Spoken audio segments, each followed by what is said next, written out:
नमस्कार दोस्तों, तो आज हम बात करेंगे रिवाइज्ड रिटर्न की। अब इस वीडियो में हम रिवाइज्ड रिटर्न से रिलेटेड बात करेंगे कि इसकी टाइम लिमिट क्या है। अगर आपने कम रिफंड क्लेम किया है या फिर आपने कम टैक्स फाइल करा है तो क्या आप रिवाइज करके रिटर्न में ज़्यादा टैक्स या ज़्यादा रिफंड क्लेम कर सकते हो। तीसरा, हम इसमें ये डिस्कशन करेंगे कि क्या आपने अगर पहले ITR 1 या 2 या 3 या 4 इनमें से कोई फाइल किया हो ओरिजिनल रिटर्न में और उसको रिवाइज करके क्या आप कोई दूसरा अदर ITR फाइल कर सकते हो। तो रिवाइज रिटर्न को पूरे डिटेल में हम समझेंगे। तो आइए इस वीडियो को हम स्टार्ट करते हैं। तो दोस्तों, रिवाइज रिटर्न के नाम में ही लिखा हुआ है कि जो भी आपने ओरिजिनल रिवाइज मतलब जो भी आपने ओरिजिनल रिटर्न फाइल किया हुआ है तो उसको रिवाइज करना।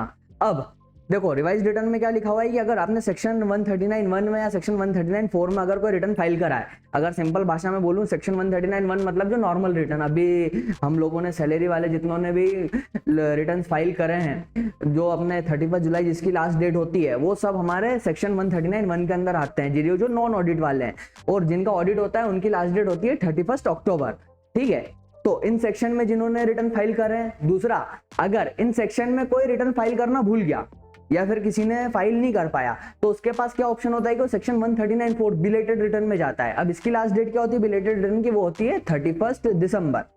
पर यहाँ पे आपको लेट फीस भरनी पड़ती है 1,000 रुपए की, अगर आपकी टोटल इनकम 5 लाख रुपए से कम हो, और अगर 5 लाख से आपकी टोटल इनकम ज्यादा हो तो 5,000 रुपए की लेट फीस लगती है। और अगर कोई टैक्स बन रहा हो तो 1% per month part of the month का आपको सेक्शन 234A के अंदर इंटरेस्ट भी पे करना पड़ता है। तो एक हो गया सेक्शन 139(1) और एक हो गया सेक्शन 139(4). अब इन दोनों सेक्शन के अंदर अगर किसी ने रिटर्न को फाइल किया है, अब वो चाहता है कि उसने कुछ रॉन्गफुल ओमिशन या मिस्टेक्स अगर कुछ फाइंड आउट करी है इन रिटर्न्स के अंदर तो वो उसको रिवाइज कर सकता है। अब सेक्शन 139(5) डील करता है हमारा रिवाइज रिटर्न से। अब इसकी टाइम लिमिट क्या है? तो इसकी टाइम लिमिट है 31 दिसंबर और बिफोर कंप्लीशन ऑफ असेसमेंट। तो उसको अभी आप छोड़ दो, आप इसको याद रखो कि 31 दिसंबर जो है ये इसकी लास्ट डेट होती है रिवाइज रिटर्न की। अब देखो, जो रिवाइज रिटर्न हमारा होता है, अब जो आपका ओरिजिनल रिटर्न होता है उसमें आप हर चीज को रिवाइज कर सकते हो। आपने पूरा का पूरा जो समझ लो ये एक नए रिटर्न की तरह ही होता है, पर जो आपके ओरिजिनल रिटर्न की जो डेट है वो ली जाएगी रिवाइज रिटर्न के अंदर, और जो उसका एक्नॉलेजमेंट नंबर होता है ना, वो दोनों मेंशन होते हैं। इसके अलावा आप अपने ओरिजिनल रिटर्न में सब कुछ चेंज कर सकते हो। तो अब सबसे बड़ा सवाल ये आता है कि सर, मैंने बताऊं, जब ओरिजिनल रिटर्न जब मेरा नॉर्मल रिटर्न फाइल किया था तो मैंने बहुत सारे अपने सेक्शन 10 के एग्जाम्पशंस ले लिए थे, मैंने चैप्टर 6 के बहुत सारे बोगस डिडक्शंस ले लिए थे, और अब मुझे ऐसा लग रहा है कि कहीं ना कहीं मेरे पास उन सबके सपोर्टिंग डॉक्यूमेंट्स नहीं है।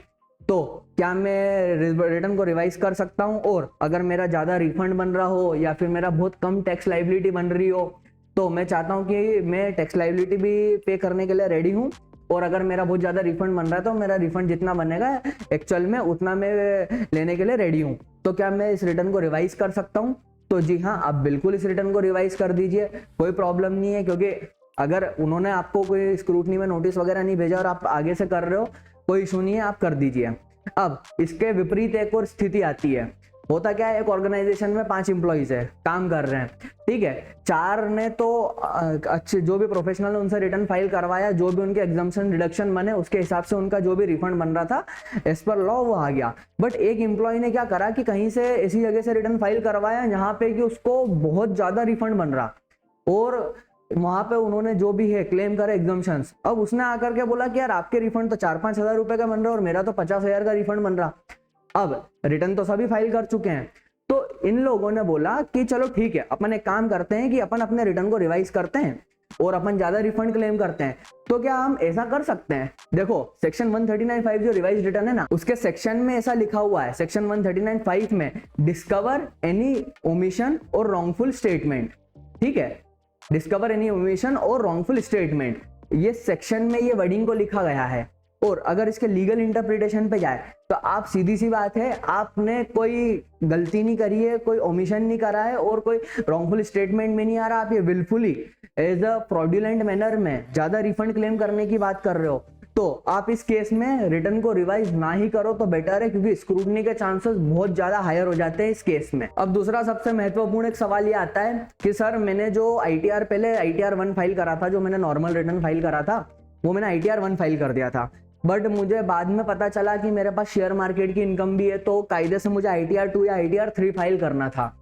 तो क्या मैं अभी जब मैंने पहले 1 फाइल किया था तो मैं रिटर्न को रिवाइज करके 2 या 3 ITR फाइल कर सकता हूँ? बेझिझक होके कर सकते हो, कोई प्रॉब्लम नहीं है इसके अंदर, क्योंकि जो आपका ओरिजिनल रिटर्न है उसके सिर्फ डेट और एक्नॉलेजमेंट नंबर है, सिर्फ इसको लिया जाएगा, बाकी आप उसमें कुछ भी चेंज कर सकते हो। तो ये काम भी आप कर सकते हो। अब इसके अंदर एक बात और ये आती है कि सर मैं नॉन ऑडिट असेसी था, मुझे जो रिटर्न मैंने फाइल किया है वो मैंने 44 AD के अंदर मैंने फॉर एग्जांपल मैंने 1,90,00,000 का टर्नओवर था मेरा, और उसके हिसाब से मैंने 44 AD में रिटर्न फाइल कर दिया, और उसके हिसाब से प्रॉफिट कैलकुलेट करके मैंने टैक्स का जो भी पेमेंट है वो कर दिया। अब मैं चाहता हूं कि मेरा ऑडिट हो जाए और उसमें मैं मेरे रिटर्न को रिवाइज कर दूं। ठीक है, मतलब कि आपने रिटर्न फाइल कर दिया है, बट अब आपका ये मन है कि मेरा ऑडिट होना चाहिए और इसके बाद में मैं रिटर्न को रिवाइज कर दूं।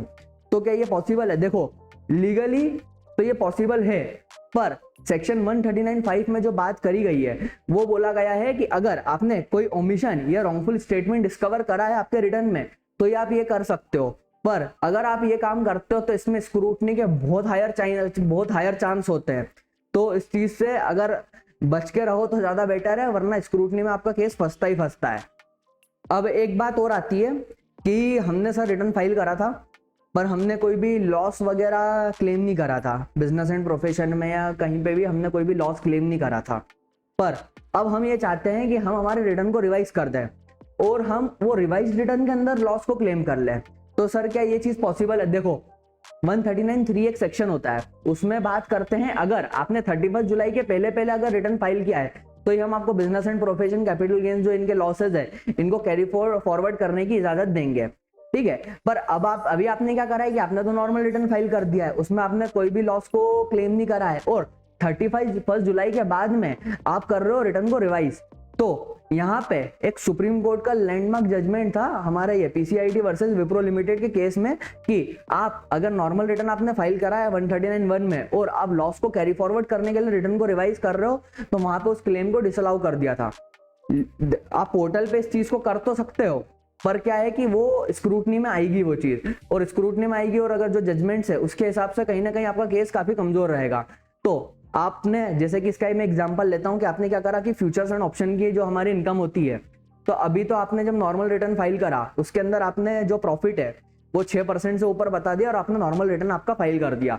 पर अब आपको ऐसा लग रहा है कि फ्यूचर्स एंड ऑप्शन में तो मुझे काफी सारा लॉस था, तो मैं क्या करता हूँ कि इसका ऑडिट भी करवा लेता हूँ और रिटर्न को रिवाइज कर देता हूँ ये वाले को। तो क्या ये चीज पॉसिबल है और मैं जो मेरा लॉस है उसको कैरी फॉरवर्ड कर लूंगा? तो यहाँ पे जो एक सुप्रीम कोर्ट का लैंडमार्क जजमेंट है वो आपने और कायदे से करना भी नहीं चाहिए, क्योंकि लीगल इंटरप्रिटेशन देखें तो 139(3) में ये बोला गया है कि 31 जुलाई तक आप अगर रिटर्न फाइल कर देते हो और अगर लॉस है तो उसको हम कैरी फॉरवर्ड करने की इजाजत देंगे, इसके बाद में हम नहीं देंगे।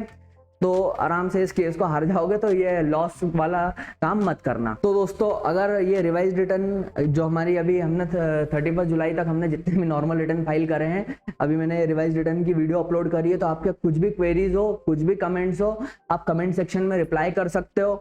अगर आपकी कोई इस टाइप की क्वेरी हो जिसमें कि आप फिगर्स का यूज कर रहे हो तो ये वाली मेल आईडी है askquery@gmail.com, आप कृपया करके उस पर करें। अगर आपको पब्लिक डोमेन में उन कमेंट्स को स्पेसिफिकली नहीं रखना हो तो मैं पूरी कोशिश करता हूँ आपके सारे कमेंट्स के रिप्लाई करने की। थोड़ा सा लेट हो जाता हो तो उसके लिए मैं क्षमा प्रार्थी हूँ। बाकी आप मेरे इस चैनल को सब्सक्राइब करिए, लाइक करिए, शेयर करिए, कमेंट करिए। थैंक यू, बहुत बहुत धन्यवाद आप।